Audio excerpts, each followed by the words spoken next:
તો ઘણીવાર કેવું હોય કે આપણે ઘરે રસોઈ બનાવતા હોઈએ તો લોખંડના વાડકા અથવા ફ્રાઈંગ પેન હોય છે, એના ઉપર સરખું સાફ ન થઈ શકે, એના કારણે એના ઉપર કાળા કાળા ઉપસી આવતા હોય છે. મતલબ એ જે કઢાઈ છે એ ધીમે ધીમે તેલથી અંદર ચોંટી ગયા છે અને તેલના જે ડાઘા છે અંદર રહી જતા હોય છે, ગમે એટલું ઘસો નથી જતા હોતા.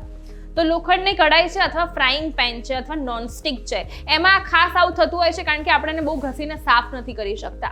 તો એને કેવી રીતે ચકાચક કરી શકાય, ચાલો શેર કરું.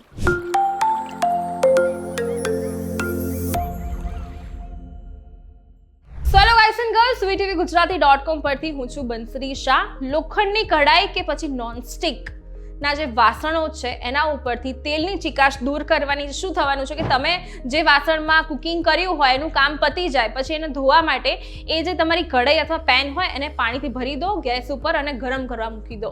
પાણીથી ગરમ કરવા મૂકવાનું છે. એમાં 1 ચમચી ભરીને નાખવાનું છે બેકિંગ સોડા અને 2 ચમચી ભરીને નાખવાનું છે લિક્વિડ સોપ, જેનાથી વાસણ તમે સાફ કરતા હો એ લિક્વિડ સોપ નાખવાનું છે.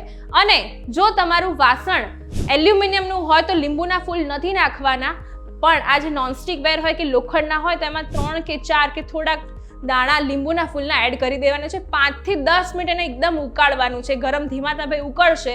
જેમ જેમ ગરમ થશે એમ એ જે વાસણની આજુબાજુ એની જે કોર્નર ઉપર જ્યાં આ તેલના ધબ્બા પડી ગયા હશે, તો તેલ જે ચોંટી ગયું હશે, એ બધી જ ચીકાશ ધીમે ધીમે મેલ્ટ થઈને પાણીમાં મિક્સ થવા લાગશે.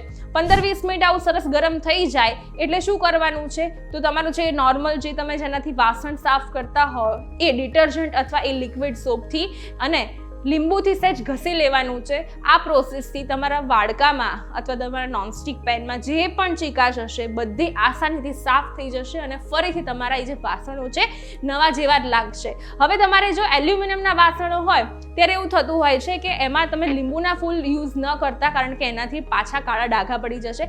એમાં સિમ્પલી તમારે પાણી, લિક્વિડ સોપ અને બેકિંગ સોડા નાખીને આખું ભરીને એને ઉકાળવાનું છે અને પછી સાફ કરી લેવાનું છે. એનાથી તમારી એલ્યુમિનિયમની પણ જે કઢાઈ હોય છે, જે આજુબાજુ કટાઈ જતી હોય છે ચીકાશના કારણે, એ પણ એકદમ સાફ થઈ જશે. જો બહુ જ વર્ષો જૂની હોય તો આ પ્રયોગ તમે 1-2 દિવસે ફરીથી 2 થી 3 વાર કરશો, આ બધી જ ચીકાશ ધીમે ધીમે સાફ થઈ જશે અને તમારું વાસણ ફરીથી નવા જેવું લાગશે.